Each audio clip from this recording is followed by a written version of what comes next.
Live from downtown Detroit, home of WDIV and Click on Detroit, Local 4 News at 11 starts now. The state's former health director received a big payout for leaving. Tonight, new details released about another big payment given to the former unemployment director. A home displays a KKK flag at a black family in Grosse Pointe Park. Tonight, the prosecutor's office explains why there was no crime committed. We begin with a Macomb County father killed trying to save his dog and cat from his burning home. Off the top tonight at 11, friends and family honoring the life of Kevin Hodges. He died in a fire early Saturday morning in Clinton Township. The fire broke out around 3 a.m. at a home on Enchante Drive, which is just off Hayes. Jason Colthorpe is there tonight, where a vigil was held in his memory. They still don't know what caused this fire yet, but you can clearly see from the damage how powerful it was. It also moved very fast, and as Kevin Hodges tried to rescue his dog and his cat as it broke out, it proved to be too fast. I'm a hard sleeper. Nothing wakes me up.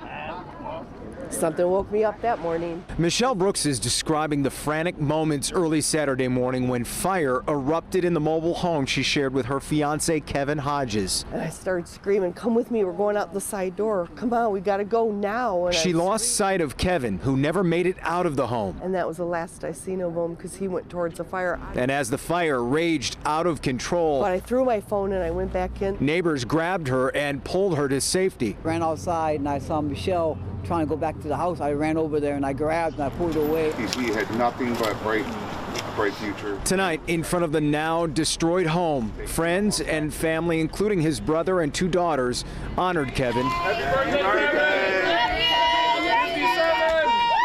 Kevin! On what would have been his 57th birthday. So many people cared for my dad. And I don't know if he realized how many people cared for him. He's the greatest guy, I'll tell you that. Very kind, compassionate, and that's no lie. I've never met a man so giving, and he loved me. That was the part that I didn't understand. I'll tell you, in talking to people out there tonight, you wouldn't believe how many times I heard the phrase, "He was the best." I just heard it randomly throughout the crowd when they were sharing stories about him. By the way, Clinton Township Police and Fire working together to try and find out what caused this fire. As for funeral arrangements, there will be visitation this coming Saturday for Hodges, and then the family's having a private funeral service. Reporting live tonight, Jason Colthorpe, Local 4. So sad. Okay, Jason, thank you. New tonight, we are learning the former unemployment director, Steve Gray, received more than $85,000 as part of his separation agreement when he resigned from the post last November. The details of his settlement deal coming as Governor Whitmer's office faces questions surrounding the departure of Robert Gordon, the former director of the state health department, who got $155,000 in his agreement after resigning via Twitter, we should note. Here's what the governor had to say during today's briefing when she was asked whether the payment to Gordon amounts to hush money. Really bristle at the that characterization. It is the nature of a separation agreement when someone in a leadership position leaves is that there are terms to it and you can't share every term to it, and that's simply what it is. For his part, Robert Gordon released a statement tonight, his first comments since resigning abruptly in January. It reads in part, "I've served in government a long time, and I believe that elected chief executives need to make final decisions about policy with confidential advice. They also need to be comfortable with their agency heads. Since the pandemic began, many leadership changes have happened in other states. It's no surprise they would happen in Michigan." The state announcing today it will loosen coronavirus restrictions later this week. Starting Friday, restaurants and bars can allow up to 50% capacity. Their curfew extends an hour to 11 p.m. The state will allow visits to nursing homes. Indoor visitors, though, will have to pass a rapid COVID test. Capacity at gyms will be increased to 30%. And the state says indoor residential gatherings can have up to 15 people from 3 different households. Dr. Janae Caldoun urges Michiganders to remain cautious as the state eases restrictions. I'm pleased that we can move forward with incrementally reopening more of the economy. We want people to be able to visit their loved ones in a nursing home. And we know that our businesses are doing their part to make their establishments as safe as they can. But please do be cautious. This virus is still very present in the state, and our progress we've made is very fragile. The new restrictions go into effect again Friday and last through April 19th. President Biden today announcing he expects the country to have enough COVID vaccine for every adult by the end of May. 2 months earlier than the president had previously announced. The president announcing additional measures to provide every educator at least one vaccine by the end of this month. We want every educator, school staff member, child care worker to receive at least one shot by the end of the month of March. To help make this happen, starting next week and for the month of March, we'll be using our federal pharmacy program to prioritize the vaccination of pre-K through 12 educators and staff and child care workers. 25 million Americans are now fully vaccinated, so roughly 8% of American adults. It was shocking to an entire community, a KKK flag appearing in the window of a home in Grosse Pointe Park, directly in line of sight of the next-door neighbor, who happens to be black. The flag has come down, and a rally of neighbors and strangers was held to call for charges. Our Mara McDonald is live at the Wayne County Prosecutor's Office tonight. And Mara, Kim Worthy's office says there's no crime here. Well, Kimberly, that's right. She also says that what happened here is despicable and traumatizing, but it does not meet the statute for ethnic intimidation. Let me show you. The silver lining in this is that there's been such a groundswell of love and support. Talking to Jadana inside her Ferndale boutique, it's clear the last 2 weeks have been a whirlwind.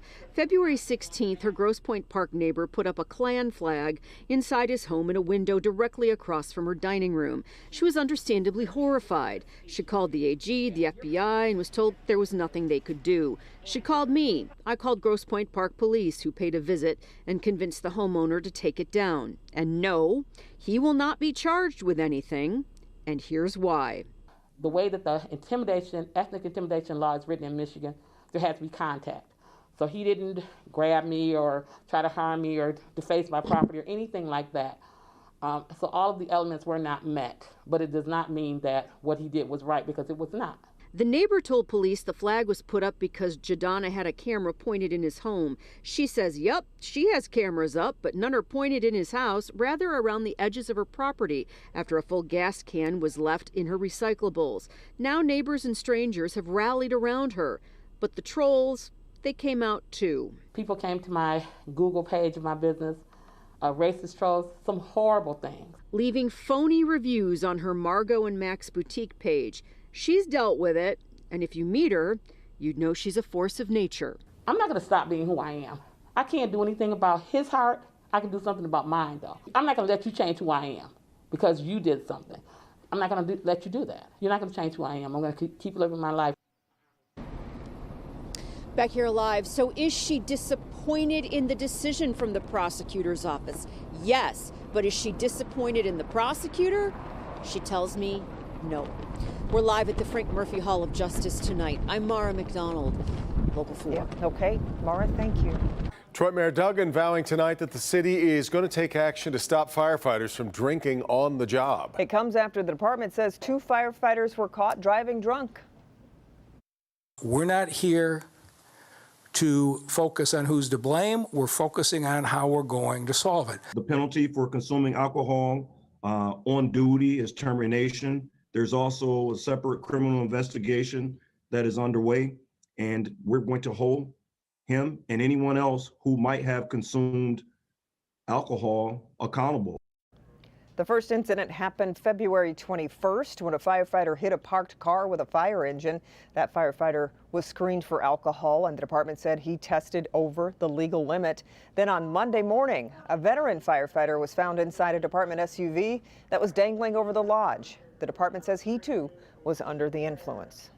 Bloomberg reporting Dan Gilbert's net worth jumped by $25 billion this afternoon as shares of rocket companies surged more than 70%. The online mortgage provider seems to be gaining interest from day traders in Reddit's now infamous Wall Street Bets forum.